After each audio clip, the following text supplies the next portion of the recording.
এই শীতেই তোমরা ঘুরে আসতে পারো ঠিক এই সুন্দর জায়গাটি থেকে। কলকাতা থেকে মাত্র 294 কিলোমিটার দূরেই রয়েছে পাহাড়, ঝর্ণা, ড্যাম দেখার মতো অনেক সুন্দর জায়গা। আর আদিবাসী সম্প্রদায়ের এক মেলবন্ধনই হচ্ছে এই পুরুলিয়া। আমরা পুজোর ছুটিতেই গেছিলাম এই পুরুলিয়াতে। মাঝে অনেকগুলো দিন হয়ে গেছে, কিন্তু এই ভিডিওগুলো তোমাদের সাথে আর শেয়ার করা হচ্ছিল না। দিনটা ছিল 8ই অক্টোবর।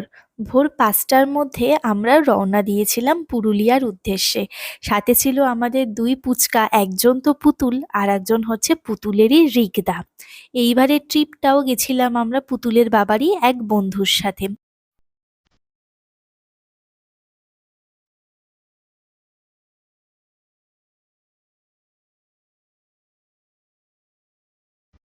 দুজনই ছিল খুদে সদস্য।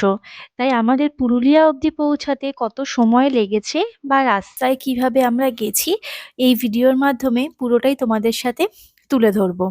7:45টার মধ্যেই কোলাঘাট পৌঁছে গেছিলাম। সেখান থেকে সকালে জলখাবার সেরে নিয়ে আমরা আবার রওনা দিই। গুড়গুড়িপাল ইকো পার্কটি পেরিয়ে যাওয়ার পরেই ঠিক এরকম একটা রাস্তা শুরু হয়। রাস্তার দুপাশ থেকে রয়েছে ঘন জঙ্গল। আর সারা চতুর্দিকটাই হচ্ছে একদম সবুজে ঢাকা, এত সুন্দর লাগছিল। আমরা এখানে অনেকটা সময় কাটাই, ছবি তুলি, আর পুতুল তোর বাবার সাথে এই রাস্তার মধ্যেই খেলাধুলা করছিল। তো যে পথ আমাদের পৌঁছাতে পৌঁছাতে 6 থেকে 7 ঘন্টা কি 8 ঘন্টা লাগতে পারে বড় জোর, সেই পথই আমরা প্রায় গেছি 11 থেকে 12 ঘন্টায়। কেন এত সময় লেগেছে এবার বলি। ছোট বাচ্চারা অনেকেই হয়তো গাড়ি চড়াতে অভ্যস্ত থাকে না। তো আমার পুতুলও তাই, গাড়ি চড়াতে একদম অভ্যস্ত নয়। সারাটা রাস্তায় প্রায় বমি করতে করতে গেছে। তো ওর যাতে কোনো রকম অসুবিধা না হয় সেই কথাটা মাথায় রেখেই আমাদের যতটা সময় লেগেছে আমরা সময় নিয়ে ধীরে সুস্থে গেছি। আর অনেকটা রাস্তা পৌঁছে যাওয়ার পরে যে দেখার জায়গাগুলো রাস্তার মাঝে পড়েছে, আমরা সেগুলো দেখতে দেখতেই যাচ্ছিলাম, যাতে পরের দিন বা হোটেলে যাওয়ার পরে পরের দিন আবার ওই একই রাস্তায় ফিরে আসতে আমাদের না হয় তার জন্য। তো এই দুটো কারণ ছিল আমাদের একটু পৌঁছানোতে লেট হওয়ার। ওই যে দূরে পাহাড় দেখা যায়, এইখান থেকে এই পাহাড়ের পথ শুরু হলো।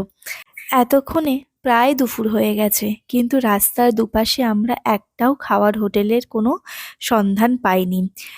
যদি গাড়ি করে ছোট বাচ্চা কাচ্চাকে নিয়ে এই পথে আসা হয়, তাহলে সঙ্গে সবসময় শুকনো খাবার নিয়ে যাওয়াটাই ভালো। পুরুলিয়া আসার সঠিক সময় হচ্ছে ডিসেম্বর থেকে ফেব্রুয়ারি।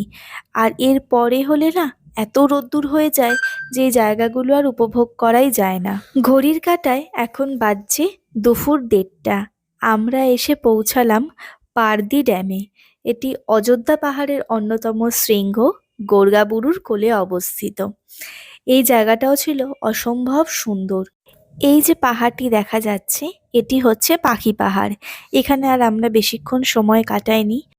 এরপরে এখানে আমরা খুঁজছিলাম যে কোথাও একটু ভাতের হোটেল পাওয়া যায় কিনা, যেখানে ছোট পুচকাগুলোকেও খাওয়াতে পারবো, সাথে আমরাও। এতক্ষণে তো আমার অবস্থা কাহিল, কারণ আমিও এতটা জার্নি করতে একদমই পারি না।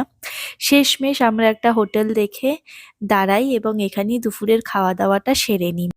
তো এখান থেকে আবারও আমরা রওনা দিই, এবং এই রওনা দেওয়ার পথেই কিন্তু লোয়ার ড্যাম, আপার ড্যাম সবটা আমরা দেখে তবেই যাই।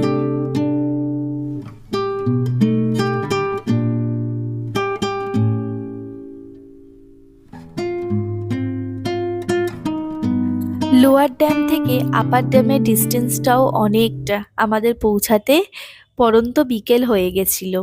আর এই সময়টাতে এসেছিলাম বলেই এখানে অনেকটা সময় আমরা কাটাতে পারি, কোনো রকম রোদ্দুর ছিল না।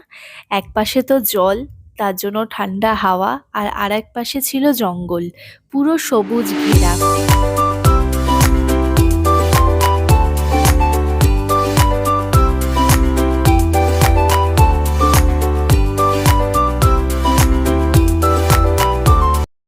সারা দিনের পরে হোটেলে আসার পরে একটা শান্তি। এখানে এসে একটু গল্পগুজব করছিলাম, ওদিকে পুতুল আর পুতুলের রিগদা দুজনেই ওরা একটু ফ্রেঞ্চ ফ্রাই খাচ্ছিল। তারপরে খুব তাড়াতাড়ি আমরা রাত্রে খাবারের অর্ডারটা দিয়ে দিই। ছিল ডাল, ঝুরি আলু ভাজা, চিকেন আর ডিম কষা, সাথে চাটনি আর পাঁপড়। কোয়ান্টিটিও ছিল অনেকটাই বেশি। তো এইটাই ছিল পুরুলিয়াতে পৌঁছানো পর্যন্ত আমাদের দিন। তো পরের দিনগুলোতে আমরা কি কি করেছি সেই ভিডিওগুলো তোমাদের সাথে শেয়ার করব। আজকের ভিডিওটা তোমাদের কেমন লাগলো অবশ্যই জানিও। সবাই খুব ভালো থেকো, সুস্থ থেকো। আর রইলো আজকেরই তোলা বেশ কিছু ছবি। তো চলো, খুব শিগগিরই দেখা হবে পুরুলিয়া সেকেন্ড ইয়ার একটা ভিডিও নিয়ে।